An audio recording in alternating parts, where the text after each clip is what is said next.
I'm Serenity, 22 years old, and I just received my acceptance letter from MIT with a full scholarship. I should be celebrating, but instead, I'm facing my mother's furious glare across our kitchen table. "How could you abandon your family?" She hissed, her words cutting deep.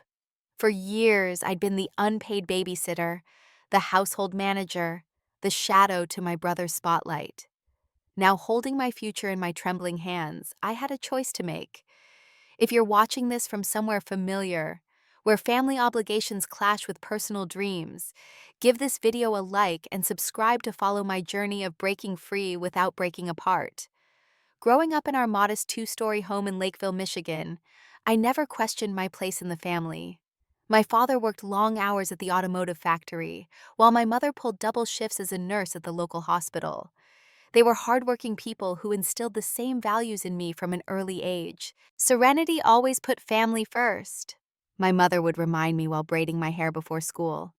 That's what matters most in life. As their firstborn, I took those words to heart, feeling proud when they praised my responsibility and maturity. Everything changed when Travis arrived. I was 7 years old when my parents brought home my baby brother, a tiny bundle with curious blue eyes that matched my father's. The family dynamic shifted immediately, subtly at first, then dramatically as months passed. "Look at him hold that rattle, he's going to be an athlete just like his old man." Dad would beam, cradling Travis with a tenderness I didn't remember receiving. By the time I turned 8, my responsibilities had multiplied exponentially. While other kids my age were joining after school clubs or having play dates, I was learning to warm bottles, change diapers, and rock Travis to sleep. "Serenity, come help with your brother," became the soundtrack of my childhood, interrupting homework, play, and even meals. The phrase wasn't a request, but an expectation delivered with the assumption that my time and needs were secondary. As Travis grew from infant to toddler, the disparity in how we were treated became increasingly apparent. My straight A report cards were met with distracted nods, while Travis's crayon scribbles earned prominent display on the refrigerator. "He's just so naturally gifted," Mom would say, admiring his preschool art, while my science fair medal sat unacknowledged in my desk drawer. The most painful memory came during my 8th grade year. After months of practice, I had earned a solo in the school piano recital. The piece was Debussy's Clair de Lune, challenging for my skill level, but beautiful when I mastered it. The night of the performance, I sat backstage peering anxiously at the audience, searching for my parents' faces. They never arrived. After my performance, which earned me a standing ovation from strangers, I called home from the school office. "Oh, honey, we're so sorry," Mom said, the cheering crowd in the background nearly drowning her voice. "Travis's t-ball game went into extra innings and he hit his first home run. We couldn't leave before that. You understand, right?" I said I understood. What else could I do? But something hardened inside me that night, a seed of determination taking root. If my achievements wouldn't be celebrated by my family, I would find another way to validate them. School became my sanctuary. In the classroom, my efforts were noticed, my intelligence appreciated. Math and science in particular became passions that offered objective measures of success. Equations didn't play favorites. Chemical reactions didn't prefer boys over girls. Mrs. Martin, my high school science teacher, was the first adult who seemed to see me fully. When I solved an advanced physics problem that had stumped the rest of the class, she pulled me aside. "Serenity, you have a remarkable mind," she said, her eyes serious behind her glasses. "Have you ever thought about where you might want to go to college?" College was a nebulous concept in my household. Dad had attended community college briefly before dropping out to work at the factory, and Mom had her nursing certification from a local technical program. Higher education wasn't discouraged, but it wasn't emphasized either, especially for me. "I haven't really thought about it," I admitted. Mrs. Martin opened her laptop and showed me the website for the Massachusetts Institute of Technology. The campus looked like something from another world. Sleek buildings filled with state-of-the-art laboratories and brilliant minds. "This is where students like you belong," she said. "Think about it." That night, while helping Travis with his 4th grade math homework, I couldn't stop thinking about MIT. After everyone went to bed, I returned to the family computer in the living room and researched everything I could about the university. The admission requirements were daunting, but not impossible. The cost, however, seemed insurmountable for a family like mine. Still, I bookmarked the page and returned to it often, usually late at night when the house was quiet. MIT became my secret dream, one I nurtured quietly through freshman, sophomore, and junior years of high school. I never mentioned it to my parents. Somehow, I knew their response would only diminish the dream, making it seem foolish or worse, selfish. Meanwhile, at 14, Travis was already being groomed for athletic greatness. My parents attended every game, bought expensive equipment, and hired private coaches when he showed promise in baseball. Weekends revolved around his tournament schedule, and family vacations were planned around sports camps. "Your brother could get a full scholarship if he keeps this up," Dad would say proudly. "Not everyone has his natural talent." I would nod and return to my textbooks, silently wondering if my academic achievements might deserve similar investment. But I never asked. Instead, I learned to be self-sufficient, to find resources on my own, and to build a life within the narrow spaces left for me. By 16, I had mapped out every step needed to make MIT more than just a fantasy. I joined every science and math competition, founded the school's first robotics club, and studied relentlessly for the SAT. Each small victory was a step toward Boston, toward a future where my abilities would be the center of my life, not an afterthought. And through it all, I continued to care for Travis and the household, becoming so efficient at balancing responsibilities that my parents came to rely on me completely. They never noticed that beneath my dutiful exterior, I was plotting an escape not from my family, but toward a version of myself I could only become elsewhere. Senior year arrived with the pressure of college applications looming over me. While my classmates stressed about their essays and recommendation letters, I had an additional challenge, keeping my ambitions hidden from my family. Each morning I'd leave for school an hour early, telling my parents I needed to attend study groups when really I was using the school computers to work on my applications. My SAT scores came back nearly perfect, 1580 out of 1600. When the email notification arrived on my phone during dinner, I couldn't contain my small gasp of surprise. "What is it, Serenity?" Mom asked, glancing up from cutting Travis's steak into bite-sized pieces, though he was perfectly capable of doing it himself at 15. "Nothing important," I said, quickly pocketing my phone. "Just a school announcement." Later that night, alone in my room, I allowed myself a moment of pride. I took a screenshot of my scores and sent them to Mrs. Martin, who responded immediately with a string of celebration emojis and "MIT, here you come." But scores alone wouldn't be enough. MIT's application required essays, projects, and evidence of leadership, all things that required time, resources, and occasionally money I didn't have. So I got creative. I picked up a part-time job shelving books at the local library. The pay wasn't much, but it was enough to cover application fees. More importantly, it gave me access to a computer away from home and a quiet place to work on my essays during breaks. "Why do you need a job?" Dad asked when I told them. "We're not that hard up for money, and you need to focus on school. Plus, who's going to watch Travis when we're working late?" "It's for college savings," I said, offering a partial truth. "And I can arrange my schedule around yours. Travis is old enough to be alone for an hour or two anyway." Dad reluctantly agreed, though not without making me promise that Travis would always come first. I nodded, knowing that in just a few months I might be breaking that promise permanently. The application process was exhausting. Between maintaining my perfect GPA, working at the library, handling household chores, and squeezing in time for my MIT application, I was averaging 4 hours of sleep a night. My essays went through countless revisions, with Mrs. Martin providing feedback during lunch breaks. "Your personal statement is compelling, Serenity," she told me one day. "But you're holding back. The admissions committee needs to understand what drives you." "What do you mean?" "You've written about your love for mathematics and engineering, which is good. But you haven't explained why MIT specifically is crucial for your goals. What would it mean for you personally to attend?" I stared at the draft on her desk, realizing she was right. I had been so focused on proving my academic qualifications that I'd sanitized the most compelling part of my story: my need to escape, to find a place where I could be more than someone's sister or unpaid caretaker. That night, I rewrote my essay, completely pouring my heart onto the page. I wrote about solving equations in the margins of my notebooks while waiting for Travis's baseball practice to end.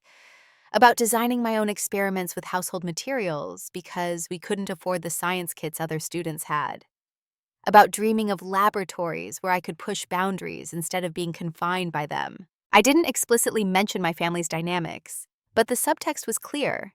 MIT represented freedom to pursue my potential without constraints. When I finally submitted my application in December, I felt both terror and relief. The die was cast. Now I just had to wait and hope and continue pretending that my future remained undefined.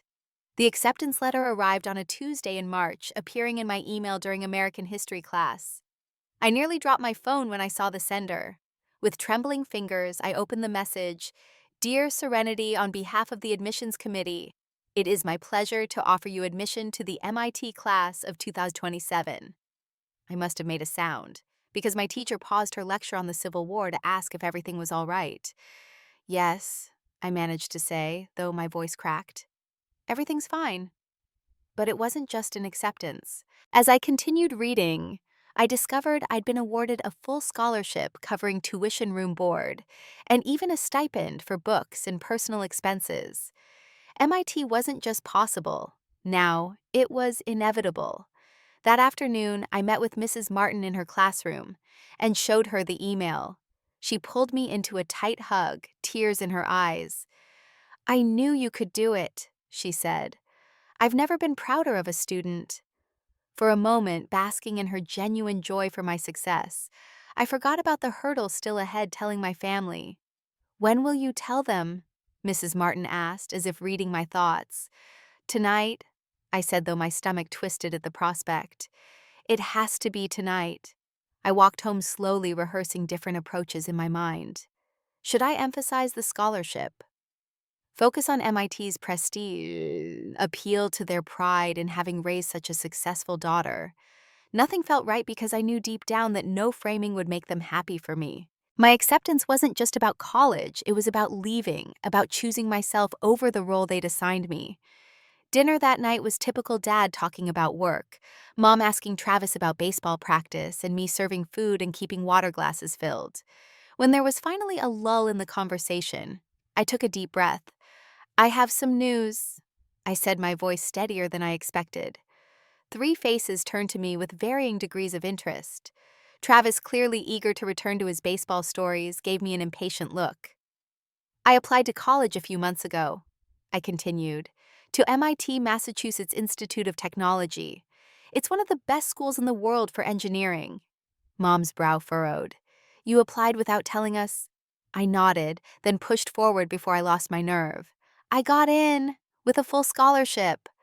For a brief, hopeful moment, I saw surprise in my father's eyes that might have been pride. But then reality set in as they processed what this meant. "Massachusetts," Mom said. "That's halfway across the country." "Who's going to help around here?" Dad added. His fork paused halfway to his mouth. Travis looked between our parents, sensing the tension. "But she'd still be home for summers and stuff, right?" I hesitated.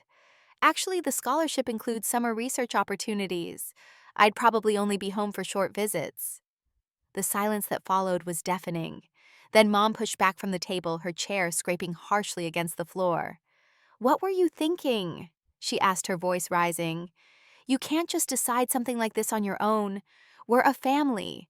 We make decisions together." "When have we ever made decisions together?" The words escaped before I could stop them. "Was I consulted when you signed Travis up for travel baseball that required me to rearrange my whole schedule, or when I became his default babysitter?" Dad's face darkened. "That's different. That's just pitching in, being part of a family." "Is it because it feels like I've been raising your son and running your household since I was 8 years old?" Travis flinched at this, and I immediately regretted bringing him directly into the argument. It wasn't his fault our parents had created this dynamic. "I'm sorry," I said, looking at my brother. "I don't blame you for any of this. But I need to do this for myself." "You've always been so selfish," Mom said, her words like ice. "Always in your books, your studies, thinking you're better than us." The accusation stung because it was so fundamentally wrong. I had spent my entire life placing my family's needs before my own. MIT was the first truly selfish choice I'd ever made. "I'm going," I said firmly. "The semester starts in August. I've already accepted the offer. We didn't raise you to abandon your family. Dad said, his disappointment clear, and there it was, the core of their anger. Not that I was pursuing education, but that I was leaving them without the free labor they'd come to depend on. The revelation was both liberating and heartbreaking. "I'm not abandoning anyone," I said quietly. "I'm choosing to build a future. Isn't that what parents are supposed to want for their children?" No one had an answer for that. Mom stormed off to the living room, Dad buried himself in his phone, and Travis stared at his plate in uncomfortable silence. I began clearing the dishes, falling into the familiar routine, even as I knew I was soon to break free from it. In less than 5 months, I would board a plane to Boston, leaving behind everything and everyone I'd ever known. The thought was terrifying and exhilarating in equal measure.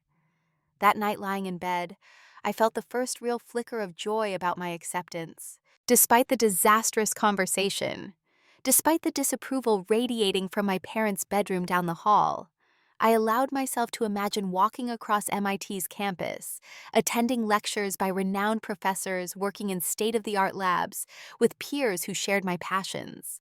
For the first time, I fell asleep dreaming not of escape, but of possibility. The final 2 months at home were excruciating. What had once been a household running on routine and unspoken expectations became a battlefield of cold shoulders and passive-aggressive comments. Breakfast conversations died when I entered the kitchen. Dinner requests were made with pointed reminders of how they would manage without me. "I guess we'll need to start ordering takeout more often," Mom would sigh dramatically, "since no one will be here to cook." "I can learn to cook," Travis offered once, earning him a sharp look from both parents. "You focus on baseball," Dad said firmly. "That's your job." The implication was clear. Cooking, cleaning, and caretaking were my designated roles, and by abandoning them, I was forcing a burden onto my brother that he shouldn't have to bear. The irony that they'd placed those exact burdens on me from childhood seemed entirely lost on them. Each day, the tension grew thicker. Mom's initial anger evolved into manipulative guilt trips often delivered when we were alone. "Do you know your father's blood pressure is up? The doctor says stress is a factor. I wonder what could be causing him stress," she'd say while chopping vegetables, not quite looking at me. Other times it was more direct. "Travis cried last night. He thinks you don't love him anymore. Is that what you want him to believe?" These comments cut deepest. Travis and I had always been close despite the unfair family dynamic. I'd helped him with homework, listened to his problems, and cheered at his games even when our parents pitted us against each other. The thought of him feeling abandoned broke my heart. One evening, I found him alone in the backyard, half-heartedly tossing a baseball against the fence. "Can we talk?" I asked, sitting on the weathered bench beside the garden. He shrugged, but joined me, his lanky teenage frame awkward, and closed off. "I need you to know something," I said carefully. "My going to MIT has nothing to do with how much I care about you. I love you, Travis. That won't change because of distance." He scuffed his shoe against the dirt. "Then why are you leaving?" The question was so simple yet so complicated. How could I explain to a 15-year-old the suffocation of expectations, the yearning for identity beyond family roles, the desperate need to prove my worth in a space where I wasn't constantly compared and found wanting? "Because there's something I need to discover about myself," I finally said, "and I can't find it here." "Is it because of how Mom and Dad treat you?" he asked, surprising me with his perception. "I know it's different, the way they are with me versus you."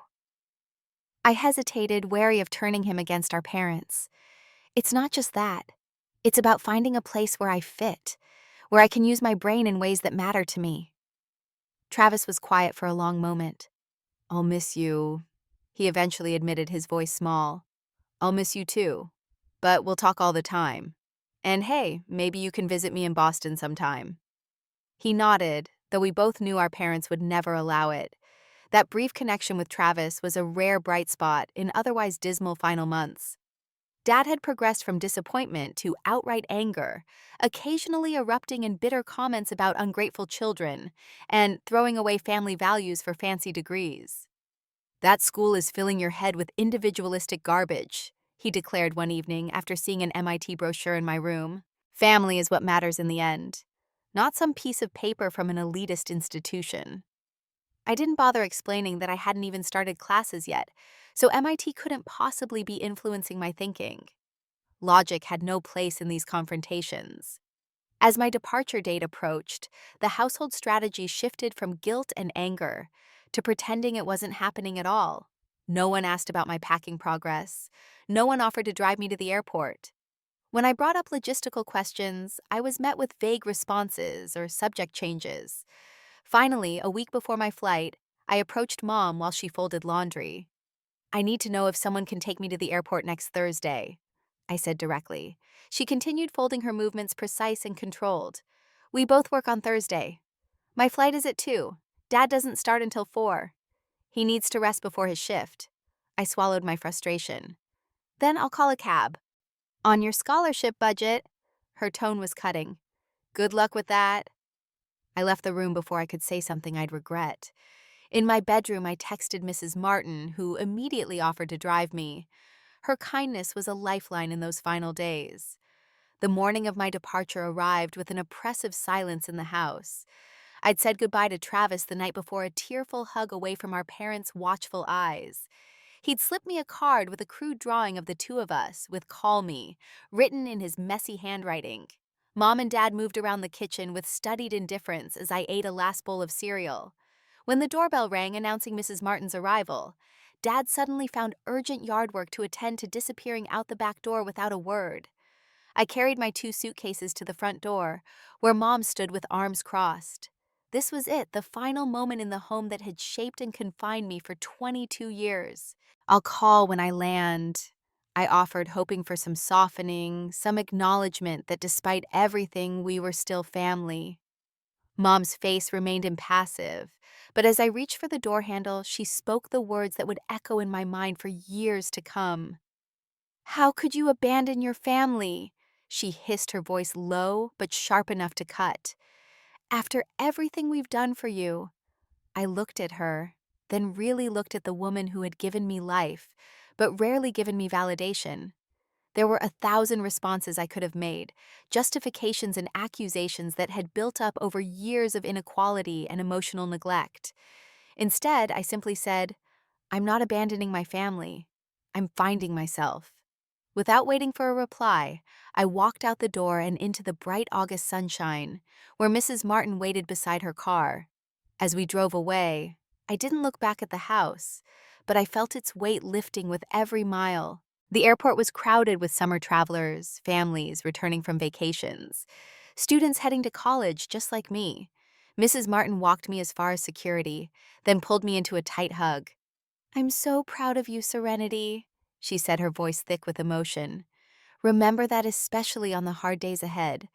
What you're doing takes extraordinary courage." "Thank you," I whispered, "for everything. Keep in touch. I want to hear all about your adventures." With one final squeeze, we parted ways. I moved through security in a daze, my mind caught between the past I was leaving and the future rushing toward me. On the plane, as Michigan fell away beneath me, I felt both weightless and heavy. The freedom I'd craved for so long was finally mine, but it came with the price of family ties strained to breaking. I wondered if the cost was too high, if I should have found a way to compromise to stay closer to home while still pursuing education. My first week at MIT answered that question definitively. From the moment I stepped onto campus, I experienced a sense of belonging I'd never known in my family home. My roommate Jessica, a brilliant computer science major from California, became an instant friend, helping me navigate the campus and introducing me to other students. Classes were challenging in the best possible way, pushing my intellectual boundaries while validating my capabilities. Professors knew my name, asked for my input, and treated my ideas with respect. For perhaps the first time in my life, my intelligence wasn't something to hide or downplay, but a valued asset. I called home that first weekend as promised, but no one answered. I left a voicemail describing my dorm, my classes, my new friends. The following week, I tried again with the same result. My texts to Travis occasionally received brief replies, but they grew more infrequent as he became busier with school and sports. By mid-semester, I had stopped trying to maintain contact with my parents. The silence hurt, but it also confirmed what I'd suspected: their love had always been conditional on my utility to the family, not on my happiness or fulfillment. Instead of dwelling on what I'd lost, I focused on building a new life. I joined the Women in Engineering Club, volunteered for a robotics mentoring program at a local high school, and spent hours in research labs working alongside graduate students who treated me as an equal. Slowly, the pain of separation dulled, replaced by the exhilaration of discovery, not just academic discovery, but the discovery of who Serenity could be when freed from the constraints of others' expectations. And as Boston's first snow fell outside my dorm room window, I realized I had no regrets. The cost had been high, but the freedom was worth every penny. The 4 years at MIT passed in a blur of challenging classes, groundbreaking research projects, and newfound independence. Each semester brought fresh opportunities to expand my horizons, both academically and personally. The shy, dutiful daughter, who had arrived with 2 suitcases and a head full of doubts, transformed into a confident young woman with a bright future in engineering. Jessica and I remained roommates throughout our undergraduate years, forming a friendship that felt more like family than my actual relatives ever had. She came from a large, boisterous Filipino-American family who welcomed me for Thanksgiving and Christmas when returning to Michigan wasn't an option.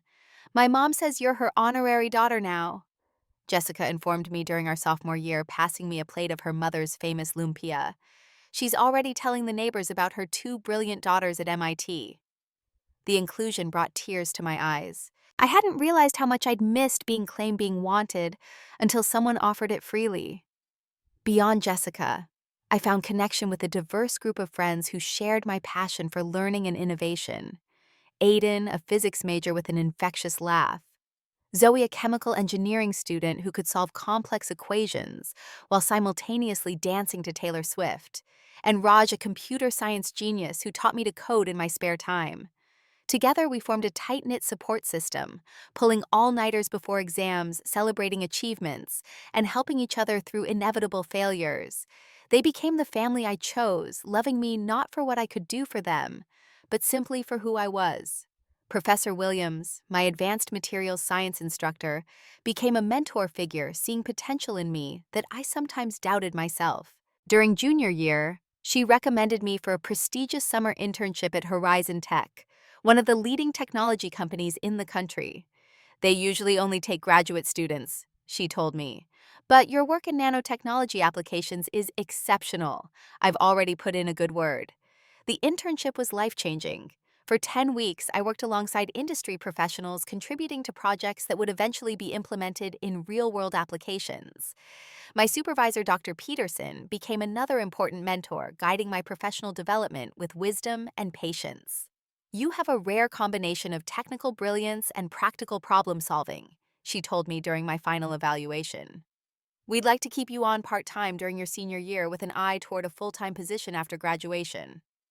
The offer was beyond anything I'd imagined possible. By the time I began my final year at MIT, I had secured not just academic success, but a clear professional trajectory. Graduation day arrived sunny and warm, the Cambridge campus alive with excitement and possibility. As I donned my cap and gown, I couldn't help scanning the crowd, a small part of me still hoping to see familiar faces from Michigan. They weren't there, of course. The last time I'd spoken to my mother had been more than 2 years earlier. A brief, awkward phone call that ended with her reminding me that I'd made my choice. Instead, Jessica's family cheered loudly enough for multiple families when my name was called. Professor Williams beamed proudly from the faculty section, and my friends held up embarrassing signs with my face photoshopped onto famous scientists. Walking across that stage, diploma in hand, I realized that the absence of my biological family couldn't diminish this moment. I had achieved this despite their lack of support, not because of it. The accomplishment was entirely my own. After graduation, I moved into a small apartment in Cambridge and began my full-time position at Horizon Tech. The work was challenging and fulfilling, allowing me to apply my education to solving real-world problems. Within 2 years, I was leading my own project team, developing new materials for sustainable energy storage. My career advancement came with financial stability.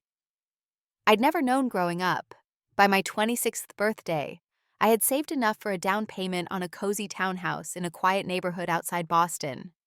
The day I signed the mortgage papers, I sat alone in my new living room and cried not from sadness, but from the overwhelming realization that I had built this life for myself, brick by brick, choice by choice. Throughout these years of professional growth, I maintained sporadic contact with Travis. Our communication was limited to occasional text messages and birthday cards, but I treasured these small connections to my past. From these brief exchanges, I learned that he'd continued with baseball through high school, but had ultimately decided against pursuing it in college, choosing instead to study business at Michigan State. My personal life flourished alongside my career. I dated casually at first, focusing primarily on my work, but during a cross-departmental project in my third year at Horizon, I met Michael, a software engineer, whose quiet intelligence and genuine kindness caught my attention. Our first date lasted 6 hours, as we discovered shared passions for hiking classic science fiction and terrible puns. "I think this might be the beginning of something important," he told me that night as he walked me to my car. He was right. Our relationship deepened over the next 2 years, built on mutual respect and understanding. Michael never pressured me to discuss my estranged family, but when I eventually shared the full story, his support was unwavering. "Family should lift you up, not hold you down," he said simply. "I'm sorry they couldn't see your value." Despite the fullness of my life, there remained quiet moments of sadness, birthdays spent without parental calls, holidays where I felt the absence of tradition, professional milestones, with no one to remember how far I'd come. These moments grew less frequent with time, but never disappeared completely. I tried reaching out several times over the years, sending Christmas cards, emails with updates about my life, even a small gift when I learned through Travis that Dad had retired from the factory. The responses, when they came at all, were polite but distant, as if I were a casual acquaintance rather than a daughter. It wasn't the reconciliation I'd sometimes hoped for, but I'd made peace with it. I had created a family of choice friends, colleagues, mentors, and now Michael, who valued me fully. If my parents couldn't accept my choices, that was their loss, not mine. Or so I believed, until the day an unknown number appeared on my phone screen, and my carefully constructed new life collided with the past I'd left behind. It was a Tuesday afternoon in late October when my phone buzzed during a team meeting. I glanced down, noting the Michigan area code but not recognizing the number. Assuming it was a work contact, I excused myself to take the call in the hallway.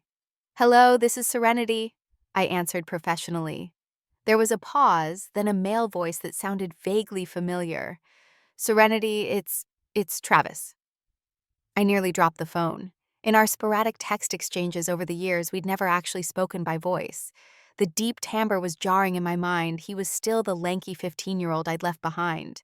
This was the voice of a grown man. "Travis, is everything okay?" Immediate concern flooded my system. After years of silence, a phone call could only mean an emergency. "Yeah, everything's fine," he said quickly.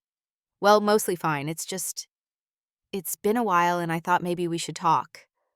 I leaned against the wall, my heartbeat slowing from its initial spike. "Of course. It's really good to hear your voice. Yours too. You sound the same, just more confident, I guess." A small laugh escaped me. 10 years will do that to a person.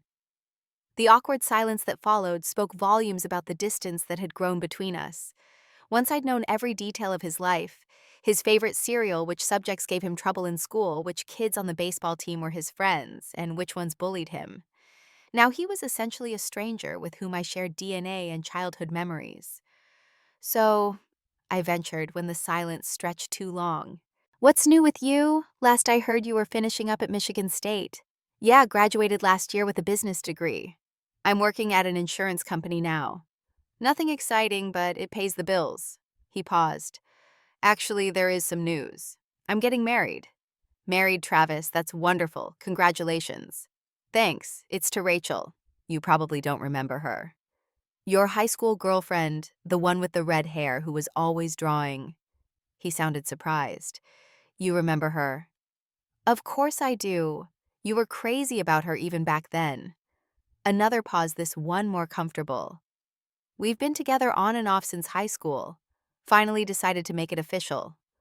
I'm really happy for you both, I said sincerely. Yeah, well, that's kind of why I'm calling. Something in his tone made me instantly wary. Travis cleared his throat, continuing with forced casualness. We're planning the wedding for next summer. It's going to be pretty big. Rachel's got a huge family, and Mom wants to invite practically everyone she's ever met. Sounds like quite the event. It will be. That's the thing, though. With the venue and catering and all that, it's getting pretty expensive. Mom and Dad are helping, but with Dad retired now. And there it was. After almost a decade of minimal contact, my brother wasn't calling to reconnect or to genuinely invite me to his wedding. He was calling because they needed money. How much are we talking about, Travis? I asked, my voice cooling several degrees. He hesitated. Well, the whole thing is looking to be around 70,000, and Mom and Dad can cover about half. I nearly choked. $70,000 for one day. Rachel's always dreamed of a big wedding, he said defensively. And it's not just one day, it's the most important day of our lives. I bit back a sharp retort, reminding myself that Travis was as much a product of our parents' uneven affection as I was. He'd been raised to believe the world revolved around his wants and needs. Of course, he'd think nothing of asking his estranged sister to shell out tens of thousands of dollars for his wedding. I see was all I said, and you thought I might contribute. Well, yeah. Mom mentioned you've got a pretty good job now with that tech company. And family helps family, right? The irony of that statement seemed completely lost on him. I'll think about it, I replied neutrally. Is there anything else you wanted to discuss? His voice brightened instantly. No, that's it for now. Rachel wants to send you a proper invitation once we have the details finalized. Great, tell her I said hello. Will do. And Serenity. It really was good to talk to you. After hanging up, I stood motionless in the hallway, processing the conversation. 10 years of silence broken not by a desire to heal family wounds, but by a financial request. The sheer audacity was breathtaking. I returned to my meeting, but my mind was elsewhere. That evening, I recounted the conversation to Michael over dinner in our apartment. Let me get this straight, he said, setting down his fork. Your family, who essentially disowned you for pursuing your education, who haven't invited you to a single holiday or bothered to learn anything about your life for a decade, is now asking you to contribute $35,000 to your brother's wedding. That's the gist of it. Michael's normally gentle expression hardened. That's not just inappropriate serenity. It's insulting. I know, I sighed. The worst part is I don't think Travis even realizes how it comes across. To him, this is just how families operate. He gets what he wants, and everyone else facilitates it. What are you going to do? I pushed my food around the plate. Nothing for now. I told him I'd think about it. Michael reached across the table to squeeze my hand. Whatever you decide, I support you. But please, don't let them manipulate you into feeling obligated. You don't owe them anything. I smiled gratefully, but inside I wasn't so certain. Did I owe my family anything? They had raised me, fed me, provided a roof over my head.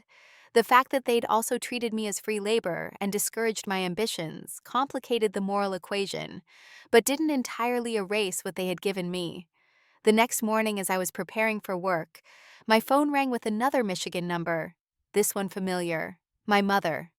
Serenity, she said when I answered her voice exactly as I remembered it. Travis told me he spoke with you yesterday. He did. Congratulations on his engagement. She ignored the pleasantry. He mentioned he discussed the wedding budget with you. No, how are you? No questions about my life or career. Not even a comment about the years of silence. Just straight to the purpose of her call. He did, I replied carefully. Well, I wanted to follow up on that. As Travis probably told you, we're looking at significant expenses for this wedding. Your father's pension only goes so far, and we've already taken out a second mortgage on the house. The fiscal irresponsibility stunned me. You mortgaged the house for a wedding? It's not just any wedding, she said defensively. It's Travis's wedding. He's our only son. The implication hung in the air. Travis mattered in a way I never had. I understand that, I said, working to keep my tone even. But $70,000 is a lot of money for one day.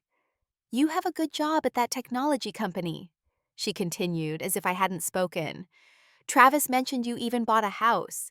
Clearly, you can afford to help. After all, it's the least you could do after. She trailed off, but the accusation was clear after abandoning your family. After what, Mom? I challenged years of suppressed frustration bubbling to the surface. After pursuing my education, after building a life for myself, after leaving us to manage without you, she finished coldly. Do you have any idea how hard it was after you left? We had to hire help for the house. Travis had to take the bus to practices. The triviality of these hardships compared to what I'd endured growing up nearly made me laugh. Instead, I took a deep breath. I'll consider contributing to Travis's wedding, I said formally.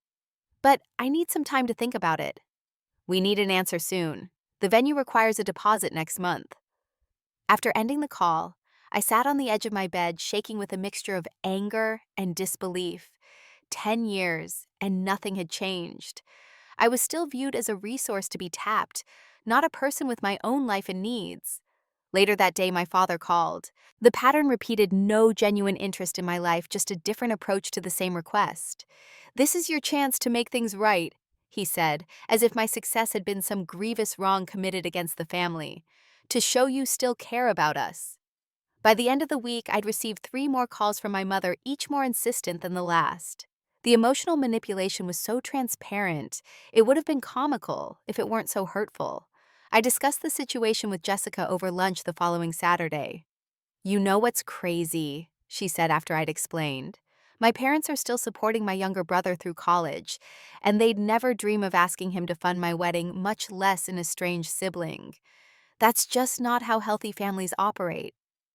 Her words crystallized something I'd been feeling but couldn't articulate. My family's behavior wasn't just annoying or entitled, it was fundamentally dysfunctional. "So what should I do?" I asked. Jessica considered for a moment. "I think you need to see them in person. Not to give them money, but to establish boundaries. They're treating you the same way they always have because you've never directly confronted the dynamic." Confront them? That sounds terrifying. It probably is. But Serenity, you're not that dependent little girl anymore. You're a successful, independent woman. Maybe it's time they met the real you. The idea took root. After days of consideration and several lengthy discussions with Michael, I booked a flight to Michigan for the following weekend. It was time to face my past and hopefully change the terms of my relationship with my family once and for all. The flight to Detroit felt like a journey backward in time. With each passing mile, I could feel myself regressing, old insecurities creeping back like unwelcome shadows. The rental car I picked up at the airport was a shield of sorts, a reminder that I could leave any time that I wasn't trapped here anymore. Lakeville hadn't changed much in 10 years. The same storefronts lined Main Street, perhaps with new signs or a fresh coat of paint, but essentially unchanged. I drove slowly past my high school, the library where I'd worked, Mrs. Martin's house, though she'd long since retired to Florida landmarks, of a life that now seemed to belong to someone else. I'd booked a room at the town's only hotel, rather than staying at my parents' house, a decision that had offended my mother when I'd called to tell them I was coming. "Why would you waste money on a hotel when you have a perfectly good bedroom here?" she demanded. "I think it's better this way." I'd replied, unwilling to explain that I needed neutral territory and escape hatch if things went poorly. Now, as I turned onto the familiar street where I'd grown up, my hands tightened on the steering wheel. The house looked smaller than I remembered. The blue paint faded, the front garden less meticulously maintained. Dad's retirement had apparently affected more than just their finances. I parked on the street and sat for a moment, gathering courage. Through the front window, I could see movement, figures passing back and forth, preparing for my arrival. Taking a deep breath, I stepped out of the car and walked up the same concrete path I'd traversed thousands of times in my youth. Before I could knock, the door swung open. My mother stood there, looking both familiar and strange. Her hair had gone completely gray, and new lines framed her eyes and mouth. For a fleeting moment, I saw vulnerability in her expression, perhaps even longing, before it hardened into the controlled pleasantness she'd always shown to neighbors and acquaintances. "Serenity," she said, stepping back to let me enter. "You look well." "Thank you," I replied, uncertain whether to hug her. We settled for an awkward half embrace that felt emblematic of our entire relationship. Dad appeared from the living room also notably aged. His once broad shoulders had a slight stoop, and the hair I remembered as dark with touches of gray was now white and thinning. Despite these changes, his expression was the same, a mixture of judgment and expectation that had followed me throughout childhood. "So you decided to come back after all," he said by way of greeting.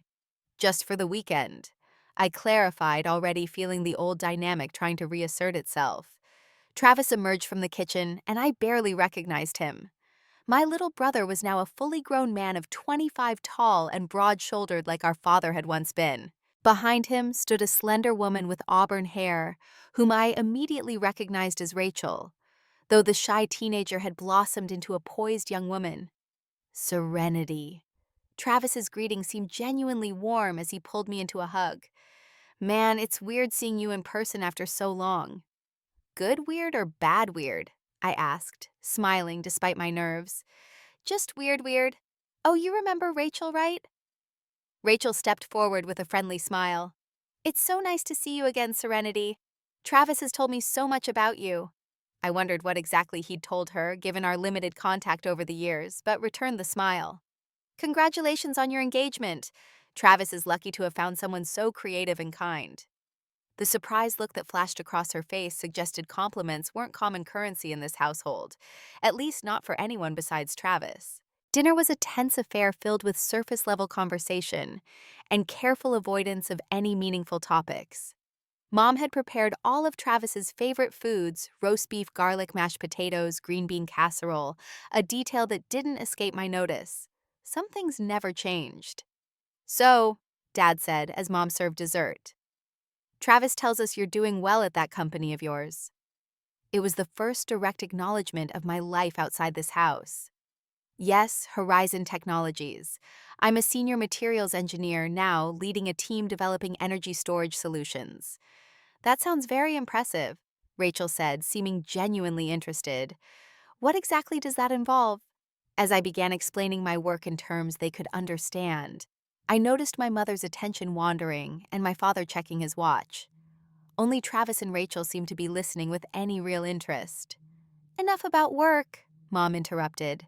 "We should discuss the wedding plans. That's why Serenity's here after all." And there it was, the real purpose of this reunion laid bare. "Actually," I said carefully, "I came to reconnect with my family. It's been 10 years. I thought perhaps we might want to catch up on each other's lives before discussing financial matters." An uncomfortable silence fell over the table. Mom and Dad exchanged glances, clearly not having anticipated this approach. "Well, of course," Mom finally said with forced brightness. "But the wedding is the big news right now. Rachel, why don't you tell Serenity about your plans?" Rachel looked uncertainly between my mother and me, before launching into a detailed description of venues, floral arrangements, catering options, and a guest list that apparently included distant cousins I'd never even heard of. As she spoke, the estimated cost of this extravaganza became increasingly clear, and it was indeed every bit of the $70,000 Travis had mentioned. "It sounds like it will be beautiful," I said when she finished, "but also incredibly expensive." "Quality costs money," Dad said firmly. "We want Travis and Rachel to have the best start possible." The implication hung unspoken, unlike what they'd given me. "I understand that," I replied, "but I'm curious why you believe I should fund half of this wedding when I've barely been part of Travis's life for the past decade, through no choice of my own, I might add." The room temperature seemed to drop several degrees. "Because family helps family," Mom said, her tone suggesting this was self-evident. "You have the means, we need the help." "That's interesting," I said, keeping my voice level. "Because when I needed help, emotional support for my education, encouragement for my career, even just acceptance of my choices, this family offered none of that." Dad's face flushed with anger. "You abandoned us. You chose your fancy school over your responsibilities here." "I chose to pursue my education and build a future. That's not abandonment, that's growing up." I turned to Travis. "I love you, and I want you to have a beautiful wedding. But I can't in good conscience fund an extravagant event when that money could be put to much better use." Travis looked uncomfortable, glancing between me and our parents. "What do you mean by better use?" Well, for instance, instead of spending $35,000 on a single day, that money could cover your tuition for an MBA or be a down payment on a house for you and Rachel. That's not your decision to make, Mom snapped. Travis wants a proper wedding. I looked directly at my brother. Is that true? Travis, is a lavish wedding really what you want? Or is it what Mom and Dad want for you? For perhaps the first time in his life, Travis seemed caught between his own desires and our parents' expectations. He looked at Rachel, who gave him a small, encouraging nod. Actually, he said hesitantly, Rachel and I did originally talk about something smaller, maybe even just a destination thing with close friends and family. But Mom said that wouldn't be right for the only Henderson son. The only Henderson son? I repeated quietly. Right. That's not what he meant, Dad interjected quickly. It's exactly what he meant, because it's exactly what you've always believed. I said, years of suppressed hurt finally finding voice. Travis has always been the priority in this family. I was raised to serve his needs, to facilitate his dreams, to be the support staff in his life, rather than the main character in my own. That's ridiculous, Mom said. We raised you both equally. The absurdity of this claim nearly made me laugh. Did you? When was the last time you made all my favorite foods for dinner? When did you ever take out a second mortgage to fund my dreams? When did you ever put my needs above Travis's even once? My parents stared at me in shocked silence, perhaps never having considered our family dynamic from my perspective. I'm not blaming Travis, I continued, softening my tone as I turned to my brother. He didn't create this situation, but I won't perpetuate it by bankrupting myself for a wedding that even the bride and groom don't seem to want. So you're refusing to help, Dad said flatly. No, I'm offering a different kind of help. Instead of paying for an excessive wedding, I'm willing to invest in Travis and Rachel's future. I'll cover tuition for graduate school for either of you, or contribute to a house down payment or even seed money if you want to start a business. But I won't fund a one-day party that's more about keeping up appearances than celebrating your relationship. Rachel suddenly spoke up. I think that's more than generous, actually. All eyes turned to her in surprise. Rachel, my mother gasped, this wedding is your special day. Yes, it is, Rachel agreed calmly. And if it's my special day, then perhaps Travis and I should be the ones deciding what it looks like. I've never wanted a huge, expensive wedding. That was your idea, Mrs. Henderson. The room fell silent as the power dynamic shifted perceptibly. Rachel, who I'd barely remembered from my high school days, was revealing herself to be a strong, independent woman who wouldn't be easily manipulated. I felt an immediate kinship with her. This is absurd, Mom finally sputtered. After everything we've done for both of you, this is how you repay us. With ingratitude and rebellion. It's not rebellion to make our own choices, I said quietly. It's adulthood. Travis, looking both confused and relieved, reached for Rachel's hand. I think Serenity's right, Mom. The wedding you're planning, it's not really us. It's more like something out of those magazines you're always reading. Dad pushed back from the table, his chair scraping loudly against the floor. I can't believe what I'm hearing. First, Serenity corrupts our family with her selfish choices, and now she's turning you against us too, Travis. No one is turning anyone against you, I said firmly. We're just establishing healthy boundaries, something this family has never had. Boundaries. Mom nearly spat the word. Is that some psychological nonsense you picked up in Boston? In a family we sacrifice for each other. We put others' needs before our own. That's true, I acknowledged. But that sacrifice should be reciprocal, not always demanded from the same person. And it should come from love, not obligation or guilt. The evening deteriorated from there. Mom retreated to stony silence. Dad alternated between angry outbursts and guilt-tripping monologues, and Travis looked increasingly uncomfortable, caught between his parents' expectations and his fiancé's support of my position. When it became clear that no productive conversation would happen that night, I excused myself to return to my hotel. At the door, Rachel surprised me by pulling me into a quick hug. Thank you, she whispered, for saying what I've been thinking for 2 years. In the safety of my hotel room, I called Michael to recount the disastrous dinner. I'm proud of you, he said when I finished. Standing up to family patterns is one of the hardest things to do. I don't think I changed anything, I admitted. They're still the same people with the same expectations. Maybe, but you're different. You didn't fall back into the old pattern, and that's huge. As I lay in bed that night, staring at the unfamiliar ceiling, I realized Michael was right. For the first time, I'd returned to my family home, not as the dutiful, accommodating daughter they expected, but as the strong, independent woman I'd become. The dinner had been uncomfortable, even painful, but it had also been honest in a way my family interactions had never been before. And honesty, even difficult honesty, was the only foundation on which any healthy relationship could be built. 2 months after my confrontational visit to Michigan, I was reviewing quarterly project reports in my office when my phone lit up with a text from an unexpected source, Rachel. "Can we talk? It's important, but not an emergency."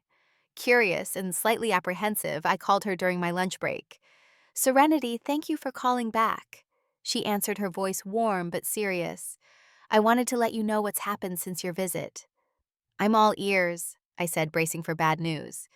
"After you left, things were tense for a while. Your parents barely spoke to us for 2 weeks. But then something interesting happened. Travis and I had a long conversation about what we really wanted, not just for the wedding, but for our future together." "And what did you decide?" "We've postponed the wedding," she said, a smile evident in her voice. "Instead, Travis is applying to MBA programs for next fall. He's actually excited about it, though he'd never admit that to your parents." I felt a surge of pride for my brother. "That's wonderful, Rachel. I think it's a great choice." "It's largely thanks to you," she continued. "You gave him permission in a way to want something different than what your parents planned for him. I've been trying to do that for years, but coming from his sister, someone who successfully broke the pattern, it finally sank in." "How did Mom and Dad take it?" Rachel laughed softly.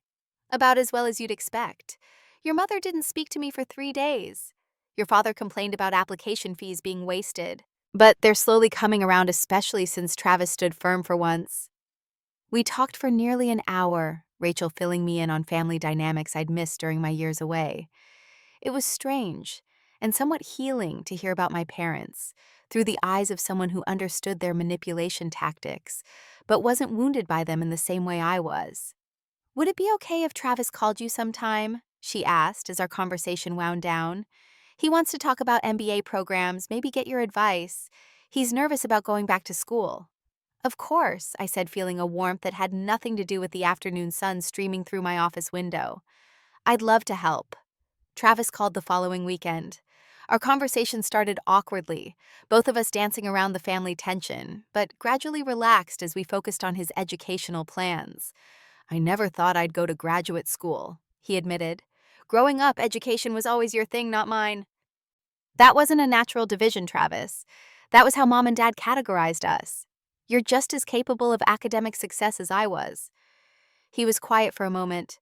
"I'm starting to realize how much they shaped who we thought we were. Rachel's helped me see it more clearly, but your visit really drove it home." "How so?" "Watching you stand up to them. I've never seen anyone do that before. You didn't yell or storm out, you just stated your boundaries and stuck to them. It was kind of amazing." I smiled, though he couldn't see it.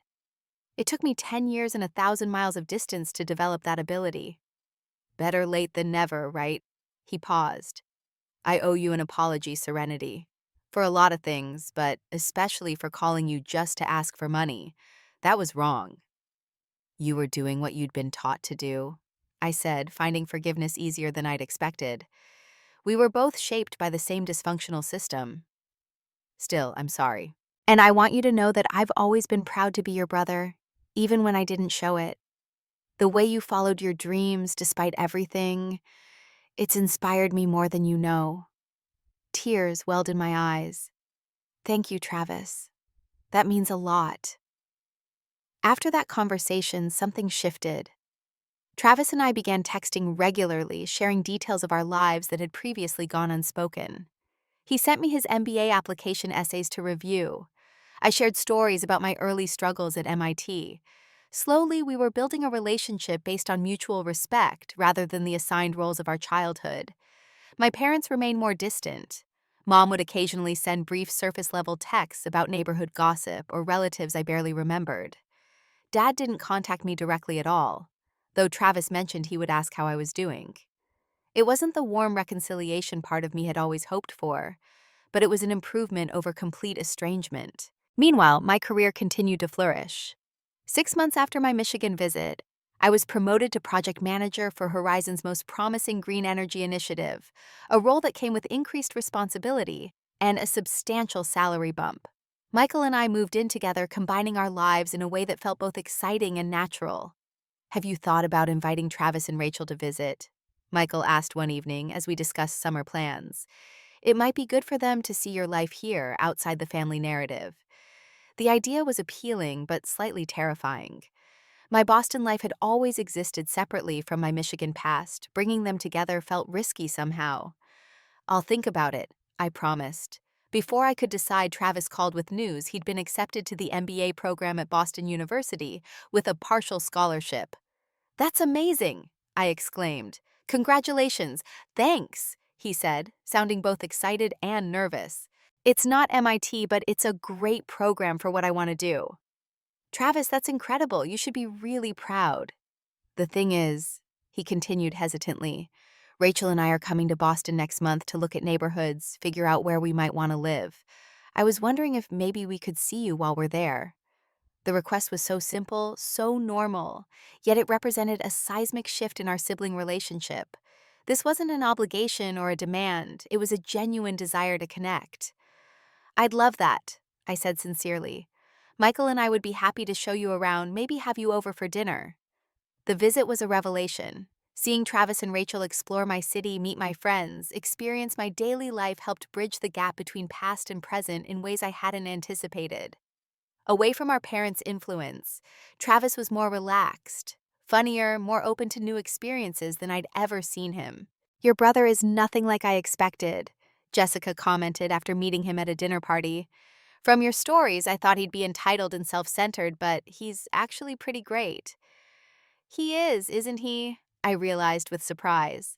"I think maybe he always was underneath the family dynamics."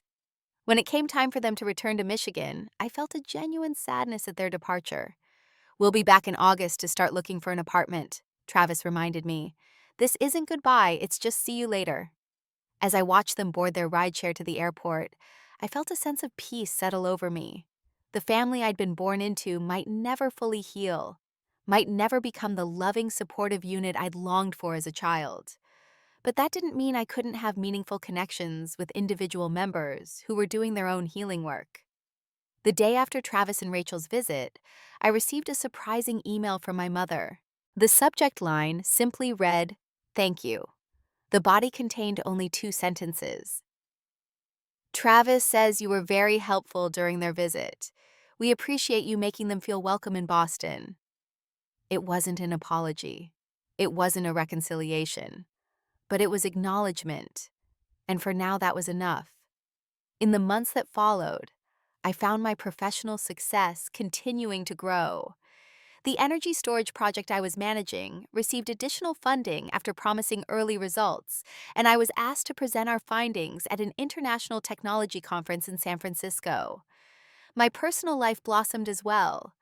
Michael proposed during a weekend hiking trip to the White Mountains, presenting a simple but elegant ring at the summit of Mount Washington. "I want to build a life with you," he said, "one where we both get to pursue our dreams while supporting each other equally." The contrast between his vision of partnership and my parents' hierarchical view of family roles couldn't have been starker. I said yes without hesitation. As we planned our small intimate wedding, everything my brothers originally planned extravaganza wasn't. I reflected on the journey that had brought me here. 10 years earlier, I had walked away from my family home with nothing but 2 suitcases and a determination to create a different kind of life for myself. The path hadn't been easy or straight. There had been moments of profound loneliness, doubts about my choices, and grief for the family relationships I'd lost.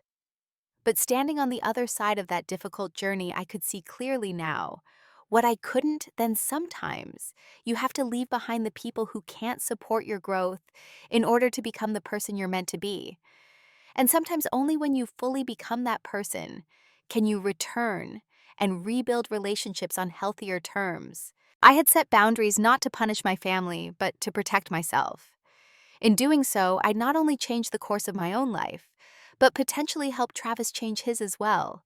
The cycle of unhealthy expectations and conditional love that had defined our childhood was finally beginning to break. 3 months before Travis was set to move to Boston, I was invited to speak at a career day at a local high school. Looking out at the audience of teenage girls interested in STEM fields, I saw reflections of my younger self, bright, ambitious young women, with dreams that might not fit neatly into others' expectations. There will be people in your lives who tell you to think smaller. I told them.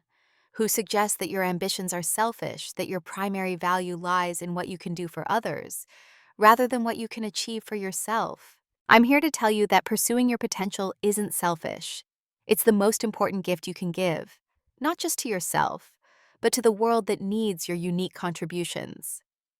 After my presentation, a quiet girl approached me with questions about MIT's application process. As I shared my experiences and offered encouragement, I realized I had come full circle. Mrs. Martin had once stood in this exact role for me, offering guidance and validation when my family couldn't. Now I was doing the same for another generation. Walking to my car afterward, I felt a profound sense of rightness. The path I'd chosen had not only led to personal fulfillment, but had positioned me to help others find their way as well. Perhaps that was the truest meaning of family, not biological obligation or conditional approval, but the genuine desire to help others thrive. Sometimes you have to leave those you love to find yourself. And sometimes, only when you truly find yourself, can you return and rebuild relationships based on respect rather than guilt. In the end, the family we choose, whether through blood or bond, is defined not by sacrifice or obligation, but by the freedom to become our fullest selves in each other's presence. Have you ever had to choose between family expectations and your own dreams? What was the hardest boundary you've had to set with loved ones? Share your experiences in the comments below, and don't forget to like and subscribe if this story resonated with you. Remember, sometimes the most difficult choices lead to the most beautiful destinations. Thank you for joining me on this journey, and I hope my story helps you find the courage to write your own.